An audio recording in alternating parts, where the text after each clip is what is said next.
Would you like to get the chance to win a ROS Developers shirt and practice some ROS along the way? Then stay with me. This video is for you.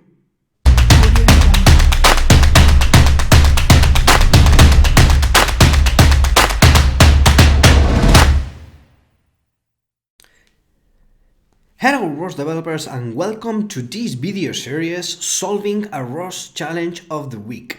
And as you may already know, the ROS challenge of the week is a challenge presented by the construct where you have to solve a ROS-related problem, which is presented in a ROS project.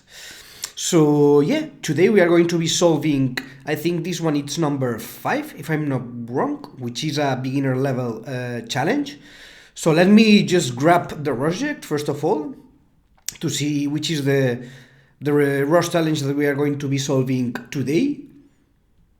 So as you can see here, it's number 5 and it's a beginner level. So let's open it straight away. So meanwhile this one is opening, let me come back here to the ROS.ds main screen. And as you can see, this is the ROS challenge of the week number 5. It's a beginner level, so it's an easy one. Hope many of you have been able to solve it, have managed to solve it, because it's quite easy to find the problem. We are going to do it right now. Here you can find the instructions and everything. And as always, let me remind you about our Robot Ignite Academy, which is our online academy that contains many practical online ROS courses where you are going to be using simulated robots. And you can access the courses from the web browser, so you don't need to do any kind of setup, any kind of installation. Everything is ready for you to use it and for start learning. So for instance, in order to solve this challenge, the best one would probably be the ROS Basics in 5 days course, because here you will get all the basic knowledge about ROS and all the main elements like ROS nodes, ROS topics, etc.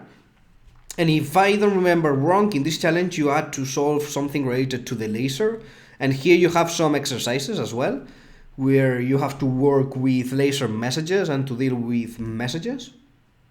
And also we have here this new course, our new course, which is developing web interfaces for ROS, which is super interesting because you will learn to control a robot from a web page, to create a web page in HTML, JavaScript, and CSS that will allow you to, in fact, it will allow you to interact with ROS. So not just controlling a robot, but also, visualizing images, for instance, from the cameras, or visualizing map creation from gemapping. Well, you can do many things, but it's super interesting.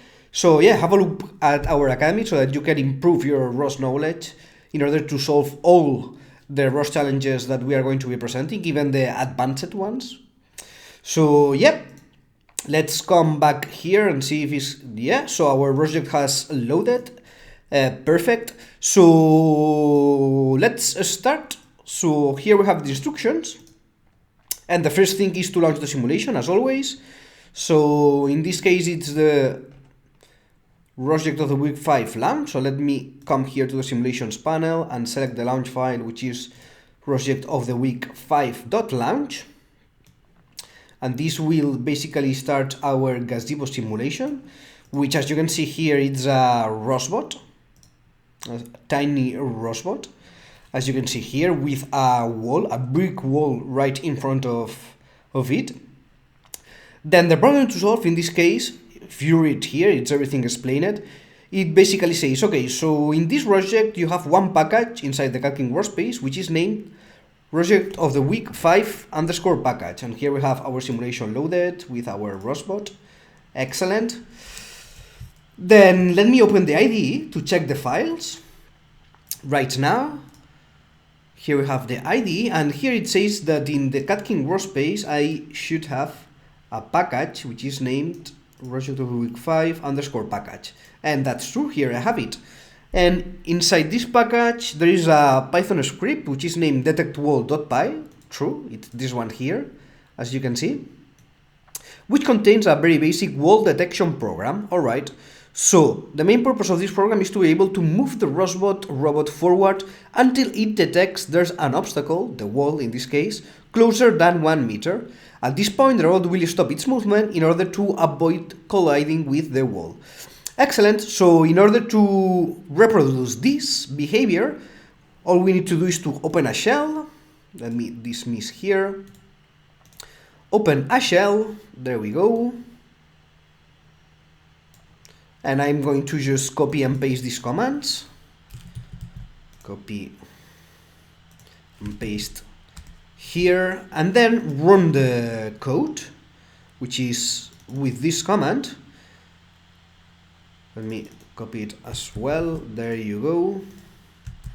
And then we should see something similar to this behavior where the robot starts moving forward towards the wall. And whenever it detects that the wall is closer than 1 meter, which is somewhere here, yeah, like here, as you have seen, then the robot will stop. Yeah, in this case, it's going back because this is a GIF, so it's reproducing in a loop. But basically, the robot should stop somewhere near here, this position here. Yeah, somewhere like here. Then let's execute this and see what happens. So let me execute here my Python script and monitor the simulation to see what's going on. So the robot starts moving forward. Excellent. So this is working fine. And now somewhere around here, the robot should detect the wall and should stop its movement. So let's see what happens. Okay, unfortunately it's not stopping and it's going to crash with the wall. Okay, so yeah, it's not working as we already expected, by the way. So let me stop this by publishing 0 velocities. Messages twist, there we go. All right, let me stop robot movement. There you go, and I'm going to reset the simulation as well, so that robot goes back to its initial position. Reset world, there we go. Excellent. So let me here reset the simulation, and the robot will go back to its initial position. There we have it. Great. Okay, so now we need to figure out what's going on. So yeah, obviously it does not work, so we need to check out this detect wall Python script to see what's going on there. Okay, so here I have the Python code, which as you can see, it's super simple. Here we are basically importing some messages like the twist in order to move the robot and the laser scan to read the laser data. Then here we have we are indicating a node. We are creating a subscriber and a publisher. The subscriber is for the scan topic and the publisher is for the command bell topic. And the subscriber has a callback, which is defined here. So each time a new scan message comes, it will be analyzed in these ifs.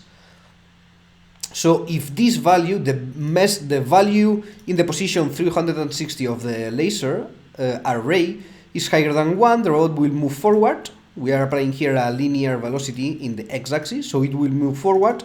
And when it's lower than 1, then the robot will stop. Yeah. So basically here we are getting the messages from this scan topic. So the first thing I'm going to do is to check this scan topic. ROS topic list grep. So there is actually a topic which is called scan. Okay, yeah, so the topic is there. So it exists, but it's having something published. Next question. So let's do a ROS topic echo scan to see if there is data being published into this topic. Okay, so I can see that it is, so it contains data. All right, then let me get some information here about this topic. ROS topic info scan. Let me see.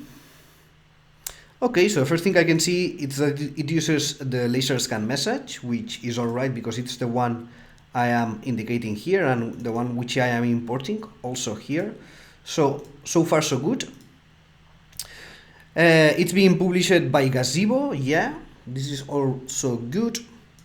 Yeah, so everything looks fine here. So let me go back. In fact, let me do it again and get just one message so that I can analyze the laser metadata to see what's going on here, to get some information here. So these are all the readings, all the beams, let's say, and here I have some metadata, like the angle minimum is minus 3.14, which is minus P, and the maximum is P. Yeah, so this means basically, let me come here and say P sphere. Let's see if I can find here some data that helps us to analyze this. So basically here it's saying that the minimum angle of this laser is minus P and the maximum angle is P. So, alright, here I have the P sphere. Let's say, is there some...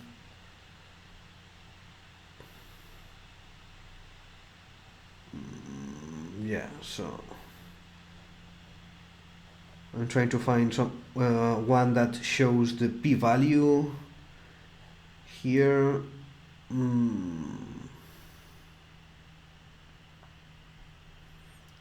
Okay, I cannot find one right now here, but basically what this means, well, let me grab this one, for instance. Okay, so let's imagine that this is the p-sphere, then here we will have 0, yeah, and 2p. Then here we will have p, yes? So basically, this means that, yeah, so let's come back here, and the angle increment, okay, let me analyze yet another thing, because we can calculate it here with the angle increment and the time increment, but there's yet another way to analyze it easier and using a simple code. So basically what I want to figure out now to have the wall information, because here we have also the range minimum and range maximum, but for this case it's not important. So let me do one thing here. What I want to do is to grab here and print how many positions we have in the ranges array, yes? Because here, as you can see, in the ranges array, we are grabbing here the value in the position 360. But as you can see here from the message, there are many values here. So it will be a nightmare to be counting all the values here to see how many it has, which is the one that it's getting in the 360 position. So let me do one thing, one simple trick. So I'm going to add here a print len. I'm going to use the len function from Python, and I'm going to get the wall length of the ranges array. Yeah, so this is basically what I want to do here. So let me very quickly come back. Let me do it in another shell, in fact, so that I don't lose all the data I have here, which I'm going to be checking now, which is basically the metadata. Here I have it. I want to keep it like this. All right. Then, now let me run one more time the code, and I will get here, so the robot will start moving as well, but I will get the information I want. What did it say? Indentation error. Oh, some problems with the indentation. Let me... yeah, all right. There you go. Okay. So...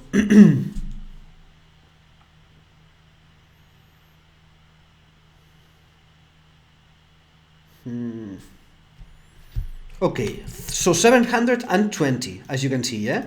Let me now stop the robot.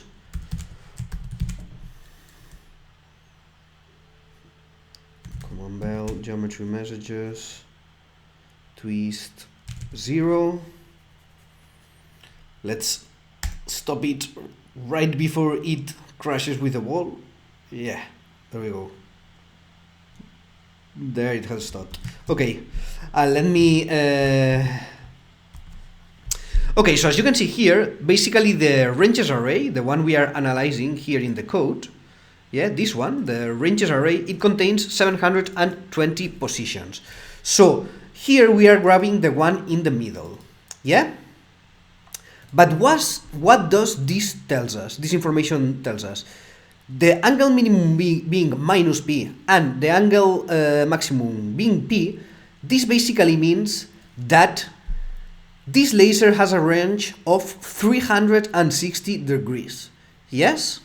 Because otherwise the angle minimum would be, so if it just had, remember that here we have p, yeah, this will be p half, this will be p, this will be 2p or 0, yeah? Then if the, okay, so here we are analyzing the position 360 and of a total of 720 positions. So this means that the position in the middle is the laser that we are analyzing. So this assumes that the laser has an angle of 180 degrees, yes? Because if this would have an angle of 180 degrees, yes, 180 degrees, which will be this, the upper part of this sphere, then the middle one, the 360 position, if this was 0 and this 720, then 360 would be here. So it would be in front of the robot, right in front of the robot, which is actually the position we want to analyze. But what's the problem? That this is not, this laser is not 100 degrees. It's 360 degrees. Yes? So the position 360 will probably be around here, let's say. Yes? So we are not getting the data that is in front of the robot. Yes? Then, what position do we need to get in order to analyze the values that are right in front of the robot? For instance, it could be 0. The 0 values would be okay, yes? Because the laser will start more or less here, then it will do a complete square and will end here. So basically we need to analyze the values either from the beginning of the array or either from the end of the array, yes? So, let's try it. Basically, if we, for instance, come here to the code and print the message ranges position 0, and let's print also the 360, in fact, and let's see what's going on here. So let me reset the simulation.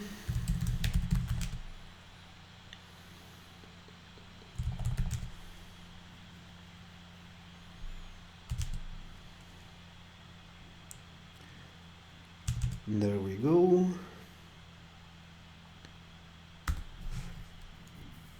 And let me run one more time the code with these modifications I have done. Where it is? Here, okay.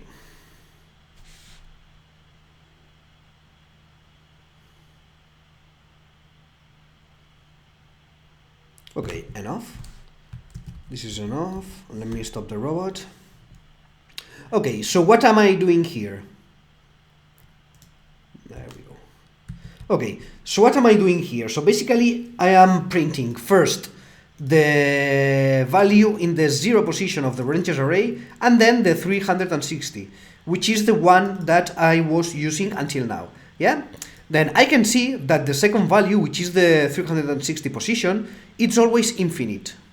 Yeah? well, here in fact it's 27 something, but it turns here to infinite, yes? So basically this means that this value is somewhere around here or somewhere around here, yeah? So we cannot use this value. Otherwise, the value in the 0 position, I can see that it starts at, let's come here, so it starts at 2.48, and each time the robot starts moving forward, this value keeps decreasing, as you can see. 248, 247, 247, 246, 243, 242, 241, 23, yeah? So basically this means that this is currently the value which is reading the laser data right in front of the robot, because as the robot keeps approaching the wall, this value keeps increasing, yeah? Okay, so we have found out now the current value we need to use, which is 0, or also it would work for 720. But let's here then modify our code to use the 0 value,